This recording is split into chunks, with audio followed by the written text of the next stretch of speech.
ఇప్పుడు అధికార పార్టీ ఉంది, సెకండ్ ఎవరు? సెకండ్ వచ్చిన వాళ్ళకి అడ్వాంటేజ్ ఏంటంటే ఎప్పుడైనా ఫస్ట్ వాళ్ళని ఓడించాలి అని ప్రజలు అనుకున్నప్పుడు సెకండ్ వాళ్ళకి అవకాశం ఇస్తుంది. బీజేపీ స్ట్రాటజీ కూడా ఇప్పుడు ఏ రాష్ట్రంలో అయినా ఫస్ట్ నెంబర్ 2లోకి రావడం, తర్వాత నెంబర్ 1 అవతల కొట్టేసి అధికారంలోకి రావడం. ఇప్పుడు తెలంగాణలో అదే చూస్తున్నాం మనం. బీఆర్ఎస్ ని సరే స్వయంకృతాపరాధమా లేకపోతే ఇంకోటా మొత్తానికి పక్కన పెట్టారు. లోక్సభలో ఈసారి ఒక్క సీట్ అన్నా వస్తుందా లేదా అని అనుమానం. 39కే పరిమితమైంది అసెంబ్లీలో. బీజేపీ ఇప్పుడు కాంగ్రెస్ కన్నా ఎక్కువ సీట్లు తెచ్చుకునే అవకాశం, లేదా సుమారుగా కాంగ్రెస్ తో పాటు లోక్సభ.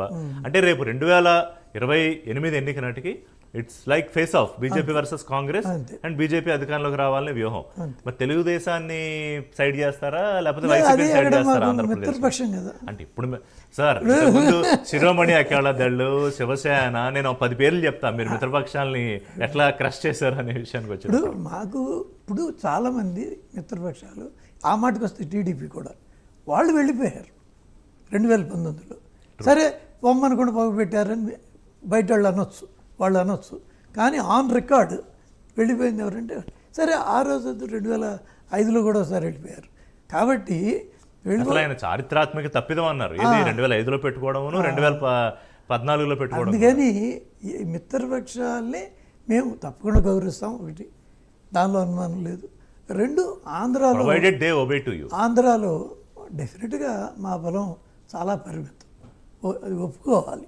ఇప్పుడు మనం తమిళనాడులో కాస్త పెరుగుతున్నాం, లేదా బెంగాల్లో వాళ్ళ మమతా కన్నా మాకే ఎక్కువ వస్తాయి అని మేము ఎంత అనుకున్నా ఆంధ్రాలో సిచ్యువేషన్ అట్లా లేదు. కూటమి క్రెడిట్ ఇస్తారా ఇప్పుడు మీరు ఆంధ్రాలో గెలవబోయే ఎంపీ సీట్లకు కానీ ఎమ్మెల్యే సీట్లకు కానీ? డెఫినెట్గా ఇందాకే చెప్పా, కూటమి క్రెడిట్.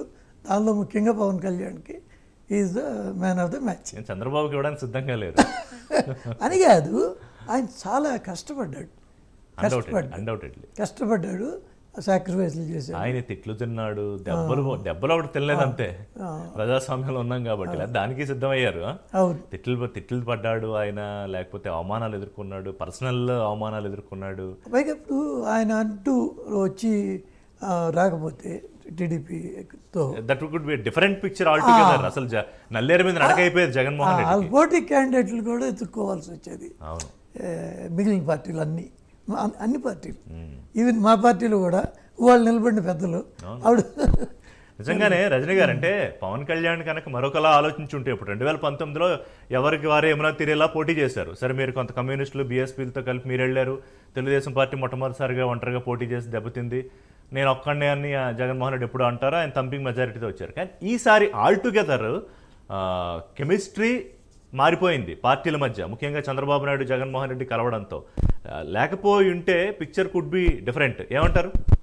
కూటమి ఏర్పాటు లేకపోతే వేరేలా ఉండేది.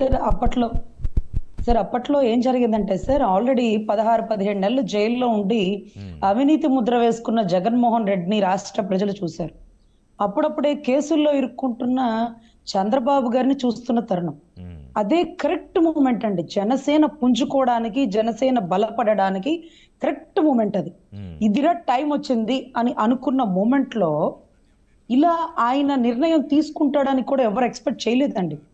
ఎవరికి వాళ్ళు పరిగెట్టాలి అని అనుకుంటారు, కానీ పక్క వాళ్ళని కూడా కలుపుకొని పరిగెట్టాలనుకుంటాడు. చూడండి, అతను ఒక యోధుడితో సమానం అండి.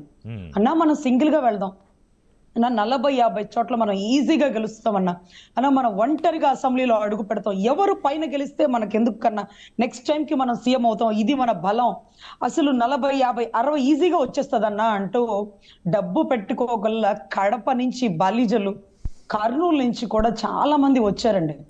అందరూ వచ్చి పార్టీ ఫండ్ ఇస్తే ఆ ఫండ్ ని సైతం వెనక్కిచ్చి 14 సంవత్సరాలు ముఖ్యమంత్రిగా ఉన్న వ్యక్తి ఈ రోజు జైల్లో నలిగిపోతున్నాడు. క్యాడర్ అంతా అష్టదిగ్బంధనం అయిపోతుంది, భయభ్రాంతులకు గురవుతుంది అంటున్న పరిస్థితుల్లో ఇతను కలవడం ఒక ఎత్తు. సరే, ఇతనికి ఇతను నిర్ణయం తీసుకున్నాడని బీజేపీ చూసారా? అసలు బీజేపీకి టీడీపీ అంటే అసలు తిరుపతిలో జరిగిన ఘటన, అమిత్ షా గారి ఘటన, చాలా గ్యాప్ అయితే చాలా ఉన్నాయి. గ్యాప్ ని మాట్లాడదాం రజనీ గారు. అంటే ఏ రకంగా పవన్ కళ్యాణ్ ఈ రెండు పార్టీలని కలపడంలో, బ్రిడ్జ్ అవడంలో కీలక పాత్ర పోషించారో మాట్లాడదాం.